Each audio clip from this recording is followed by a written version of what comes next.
দিকে দিতে হবে। যুবকেরা একত্রিত হয়ে তার ঘর বেষ্টনী করে ঘেরাও করে তারপর তাকে হত্যা করা হবে। রাসূল সাল্লাল্লাহু আলাইহি ওয়াসাল্লাম ঘরের মধ্যে আছেন, তদানীন্তন সেই কাফের গোষ্ঠীর প্রতিটা গোত্র থেকে যুবকেরা একত্রিত হলো রাসূল সাল্লাল্লাহু আলাইহি ওয়াসাল্লামকে হত্যা করবে। তো চতুর্দিকে বেষ্টন করে আছে। রাসূল সাল্লাল্লাহু আলাইহি ওয়াসাল্লামকে আল্লাহ তাআলা বের হওয়ার নির্দেশ দিলেন, কিন্তু সেই যুবক দল উন্মুক্ত তরবারি নিয়ে তো আল্লাহ রাসূলের ঘর বেষ্টন করে আছে। রাসূল সাল্লাল্লাহু আলাইহি ওয়াসাল্লাম এক মুষ্টি কঙ্কর নিলেন, সেখানে ধুলি মাটি হলো কঙ্করময় মাটি, তো ধুলি কঙ্কর নিলেন, হাতে দিয়ে আল্লাহর নাম নিয়ে বিসমিল্লাহ বলে নিক্ষেপ করলেন। তো নিক্ষেপ করলেন একদিকে, কিন্তু চতুর্দিকে সমস্ত মানুষের, সকল যুবকের চোখের ভিতরে সেই ধুলি কঙ্কর গিয়ে পড়লো। তারা তো অস্থির হয়ে চোখ মোছাতে শুরু করলো। এর মধ্যে রাসূল সাল্লাল্লাহু আলাইহি ওয়াসাল্লাম বের হয়ে গিয়েছেন। তো আল্লাহ তাআলা কোরআনে পাকে বলেন, ওমা রামাইতা ইয রামাইতা ওয়ালাকিন্নাল্লাহা রামা, যে আপনি যখন ধুলি নিক্ষেপ করেছেন তখন মূলত আপনি নিক্ষেপ করেননি, সেটা আমি নিক্ষেপ করেছি। আল্লাহ রাসূল একদিকে নিক্ষেপ করেছেন, কিন্তু চতুর্দিকে সকল কুরাইশ কাফের যুবকদের চোখের ভিতরে কে পৌঁছে দিয়েছেন?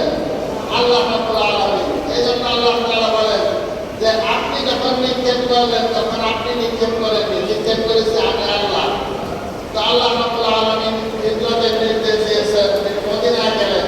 মদিনায় পৌঁছার পরে, মদিনায় পৌঁছার পূর্বেই মদিনা থেকে 3 মাইলের মতো দূরত্বে যে কুবা মসজিদ আছে, যারা হজ উমরায় গিয়েছেন তারা জিয়ারার মধ্যে সেই মসজিদে কুবায় গিয়েছেন।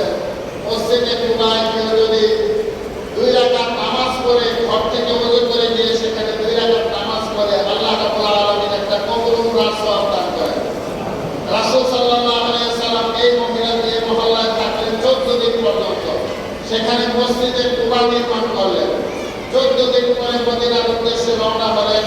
মদিনা থেকে উত্তরে বনি সালেম কবিলা, যেটা সেখান থেকে মসজিদে কুবা থেকে আধা মাইলের মতো উত্তরে সেই মসজিদ, সেখানে রাসূল সাল্লাল্লাহু আলাইহি ওয়াসাল্লাম গেলেন।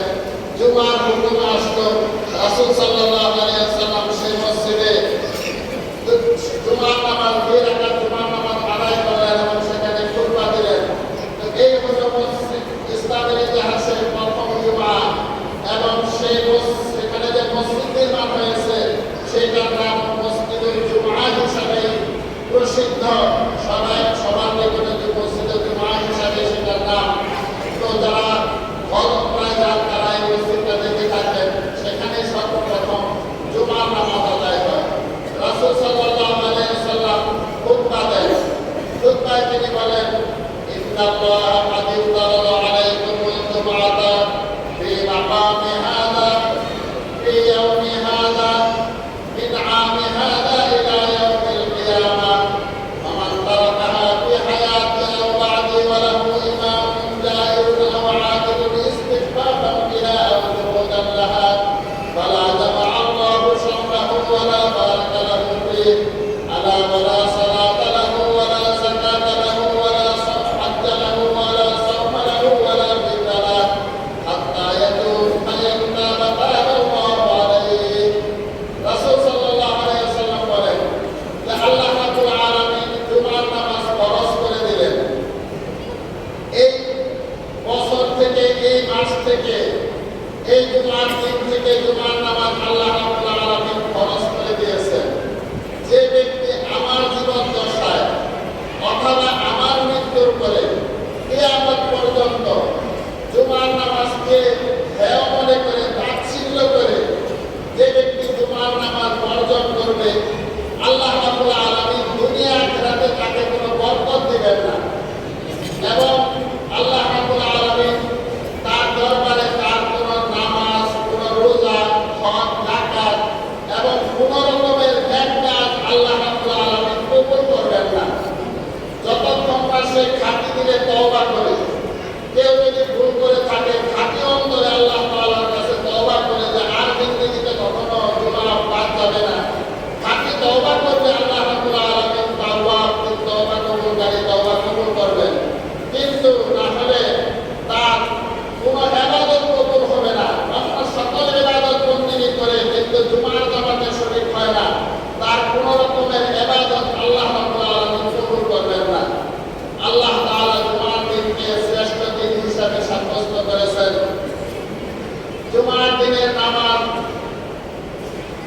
অত্যন্ত গুরুত্বপূর্ণ ফরজ।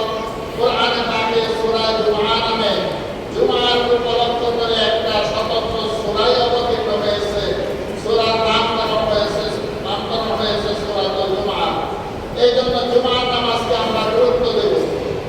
একটা বিষয় বলতে হয়, আমরা ছোট বালক যারা আছে তাদেরকে মসজিদে নিয়ে আসবো, কিন্তু একটা বিষয় খেয়াল রাখবো যে এমন ছোট বাচ্চাদেরকে নিয়ে না আসি যারা মসজিদে প্রস্রাব করে দেয়, মসজিদের আদব কায়দা বোঝার মতো জ্ঞান হয়নি, তাদেরকে রেখে আসতে হবে। কারণ রাসূল সাল্লাল্লাহু আলাইহি ওয়াসাল্লাম নিষেধ করেছেন এমন অবুঝ শিশু যারা কিছুই বুঝে না, ওদেরকে মসজিদে আনতে নিষেধ করেছেন। তারা মসজিদে প্রস্রাব করে দিবে, নাটক করে ফেলবে, তার বুঝ হয় নাই। তাহলে যারা একটু বড় হয়েছে, নামাজের ভুল হয়েছে, 7 বছর হলেই তো নামাজের আদেশ করার কথা বলা হয়েছে। আল্লাহ রাসূল সাল্লাল্লাহু আলাইহি ওয়াসাল্লাম বলেছেন, মুরু আওলাদাকুম বিস-সালাতি ওয়া হুম আবনাউ 7 সিনিন ওয়াদরিবুহুম আলাইহা ওয়া হুম আবনাউ 10। তোমরা তোমাদের সন্তানদের বয়স 7 বছর হলে তাদেরকে নামাজের আদেশ দাও, কিন্তু 10 বছর হলে যদি নামাজ না পড়ে তাহলে তাকে প্রয়োজনে শাসন করো, তাকে শাস্তি দিয়ে হলেও নামাজ পড়াও। তো এই জন্য 7 বছর বয়স হলে মসজিদে আসবে। কিন্তু একটা কথা সাধারণত বলি না, আজকে প্রসঙ্গত বলছি যে আমরা আমাদের সন্তানদেরকে ছোট যারা মসজিদে নিয়ে আসবো। আলহামদুলিল্লাহ নিচতলায় তো কোনো অসুবিধা নাই, কোনো সময় দোতলায় শোনা যায়, একটু আওয়াজ শোনা যায়। আমরা আমাদের বাচ্চাদেরকে বুঝিয়ে আনবো যে মসজিদ আল্লাহ তাআলার ঘর, ওয়া আন্নাল মাসাজিদা লিল্লাহ, মসজিদ আল্লাহর ঘর। তারা যদি এই ঘরের আদব কায়দা বুঝে মসজিদে এসে যাতে চুপচাপ থাকে, কোনো কথাবার্তা না বলে, দৌড়াদৌড়ি ছুটাছুটি না করে, এই আদবটুকু আমরা তাদেরকে শিখিয়ে দেব, তাহলেই যথেষ্ট। তাদেরকে অবশ্যই নিয়ে আসবো মসজিদে, কিন্তু আদবটুকু শিখিয়ে দেব, তাহলে এটা মসজিদের জন্য ভালো হবে। দেখা যায় কখনো দোতলায় একটু আওয়াজ শোনা যায়, যারা দোতলায় নামাজ পড়েন মাঝে মাঝে কখনো আমাকেও বলেন। এই জন্য সন্তানদেরকে আমরা মসজিদের আদবটুকু শিখিয়ে তারপর মসজিদে নিয়ে আসবো। মসজিদে এসে দুনিয়াতে কোনো কথাবার্তা বলবো না। রাসূল সাল্লাল্লাহু আলাইহি ওয়াসাল্লাম বলেছেন, সায়াতি আলান নাসি জামান ইয়াকুলু হাদিসুহুম ফি মাসাজিদিহিম ফি আমরি দুনিয়াহুম ফালা তুজালিসুহুম ফালাইসা লিল্লাহি ফীহিম হাজা। রাসূল সাল্লাল্লাহু আলাইহি ওয়াসাল্লাম বলেছেন যে একটা সময় এমন আসবে যে মানুষ মসজিদে এসে দুনিয়াবি কথাবার্তা বলবে। আল্লাহর হাবিব বলেন যে তোমরা আমার উম্মতেরা, তোমরা তাদের সঙ্গে বসবেও না যারা মসজিদে এসে দুনিয়াবি আলাপ করে, বেচা কেনার আলাপ করে, জমি বিক্রির আলাপ করে, বিভিন্ন কথাবার্তা বলে, দুনিয়াবি কথাবার্তা যারা বলে মসজিদে, তোমরা তাদের সঙ্গে বসবে না। আল্লাহ তাআলার এই ধরনের লোকের কোনো প্রয়োজন নাই। অর্থাৎ তারা মসজিদে আসে, কিন্তু আল্লাহ রাসূল বলছেন যে এই ধরনের মানুষের আল্লাহ তাআলার কোনো প্রয়োজন নাই। ফালাইসা লিল্লাহি ফীহিম হাজা, আল্লাহর কোনো প্রয়োজনই নাই। যারা মসজিদে এসে দুনিয়াবি বেচা কেনার কথা, দুনিয়াবি আলাপচারিতা, ইবাদত করে, গল্প গুজব করে দুনিয়াবি, আল্লাহ রাসূল সাল্লাল্লাহু আলাইহি ওয়াসাল্লাম একটা কঠোর কথা তাদের সম্বন্ধে বলেছেন। তো আমরা এই শ্রেষ্ঠ দিনে জুমার নামাজে প্রস্তুত হয়ে আগে আসবো। অনেকেই দেখা যায় আযান দেওয়ার পরে ব্যবসা প্রতিষ্ঠান নিয়ে ব্যস্ত থাকে। কোরআনে পাকে আল্লাহ তাআলা নিষেধ করেছেন, ওয়াদারুল বাইর, বেচা কেনা বর্জন করো। সেখানে আযানের পরে ঘুরছে বেচা কেনা শুরু হলো। এটা আল্লাহ তাআলা বলেন যে বেচা কেনা ছেড়ে মসজিদে আসা, এটাই তোমাদের জন্য কল্যাণকর যদি তোমরা বুঝতে। এই জন্য আযানের পরে দোকান পাটে বেচা কেনা করা ক্রেতার জন্যও নিষেধ, বিক্রেতার জন্যও নিষেধ। নিষেধ করেছেন আল্লাহ রাব্বুল আলামিন কোরআনে পাকে, কিন্তু এই মাসআলাটা আমরা অনেকে গুরুত্ব দেই না। আবার জুমার নামাজ আদায় করার পরে আল্লাহ তাআলা বলেছেন, ফাইদা কুদিয়াতিস সালাতু ফান্তাশিরু ফিল আরদ, নামাজ যখন আদায় হয়ে যায় তখন তুমি জমিনে ছড়িয়ে পড়ো। ওয়াবতাগু মিন ফাদলিল্লাহ, আল্লাহর অনুগ্রহ তালাশ করো। নামাজের পরে বেচা কেনায় কোনো নিষেধ নাই, কিন্তু আযানের পরে বেচা কেনা করা নিষেধ। মুহতারাম হাজিরিন, হাজিরদের জাহাসি বড় মসজিদ আল্লাহ তাআলার ঘর, এখানে আমরা বড় জামাতে নামাজ আদায় করি। হাদিসে এসেছে 2 জনের জামাতের নামাজ 4 জনের একা একা নামাজের থেকে উত্তম, 4 জনের জামাতের নামাজ 8 জনের একা নামাজের চেয়ে উত্তম, আর 8 জনের জামাতের নামাজ